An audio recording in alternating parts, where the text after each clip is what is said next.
नई Delhi railway station पर शनिवार 15 फरवरी की रात अचानक भगदड़ मच गई, जिसमें 18 लोगों की जान चली गई, जबकि कई लोग अस्पताल में जिंदगी और मौत की जंग लड़ रहे हैं। यह हादसा करीब 10 बजे हुआ, जब श्रद्धालुओं की भारी भीड़ प्रयागराज महाकुंभ जाने के लिए प्लेटफॉर्म नंबर 13 और 14 पर जमा हुई। भीड़ इतनी ज्यादा थी कि सफोकेशन की स्थिति बन गई और कई लोग वहां पर बेहोश भी हो गए, जिससे अफरा तफरी मच गई।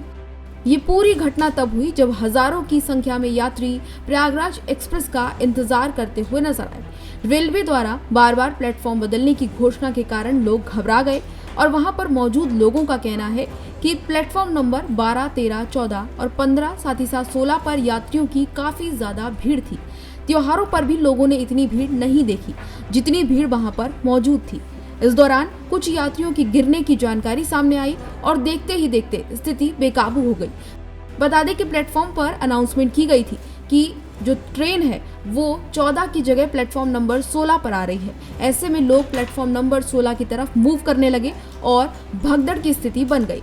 हादसे में जान गंवाने वाले सबसे ज्यादा लोग जानकारी के मुताबिक बिहार के बताए जा रहे हैं। रेलवे प्रशासन की तरफ से एक सूची जारी की गई है। उसके अनुसार कुल 18 लोगों की मौत की जानकारी दी गई है, जिसमें 14 महिलाएं, 4 पुरुष और 4 बच्चे शामिल हैं। इनमें सबसे ज्यादा बिहार के 9 लोग, दिल्ली के 8 लोग, वहीं हरियाणा के 1 यात्री की जान जाने की जानकारी है। अधिकतर मृतक श्रद्धालु थे जो प्रयागराज महाकुंभ जाने के लिए स्टेशन पर पहुंचे हुए थे। हादसे के बाद रेलवे प्रशासन की लापरवाही को लेकर भी सवाल खड़े हो रहे हैं। कई तरह के सवाल खड़े हो रहे हैं कि आखिर प्लेटफॉर्म बदलने की जानकारी क्यों दी जा रही थी, आखिर भीड़ पर काबू क्यों नहीं पाया जा सका। यात्रियों का कहना है कि ट्रेनें पहले से ही देर से चल रही थी और ऊपर से रेलवे द्वारा बार बार प्लेटफॉर्म बदलने की घोषणा की जा रही थी, जिसकी वजह से लोगों में असमंजस की और कंफ्यूजन की स्थिति क्रिएट हुई। भीड़ ज्यादा हो गई और भीड़ काबू नहीं कर पाई। भीड़ बेकाबू हुई, इसके बाद व्यवस्था वहां पर उस तरीके से नहीं थी कि भीड़ पर काबू पाया जा सके। ऐसे में धक्का मुक्की की स्थिति उत्पन्न हुई और हालत वहां पर खराब हो गई।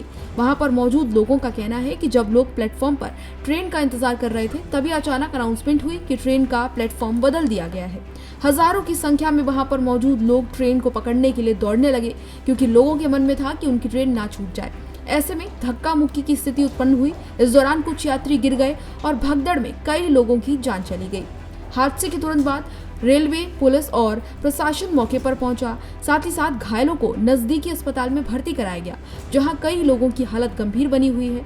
सरकार ने मृतकों के परिजनों को मुआवजा देने की घोषणा कर दी है।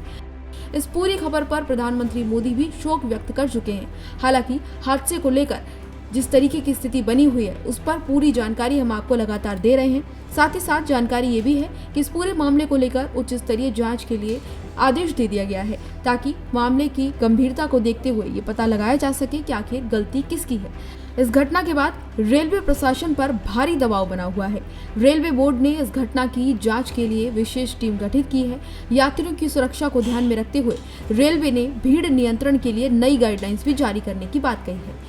यह हादसा रेलवे की लापरवाही का बड़ा उदाहरण बनकर सामने आया है। अब देखना यह होगा कि प्रशासन इस पर क्या कदम उठाता है, ताकि भविष्य में ऐसी कोई घटना ना हो पाए। लेकिन इस पूरी घटना पर और तमाम जानकारियों के लिए और अपडेट्स के लिए देखते रहिए भारत एक्सप्रेस।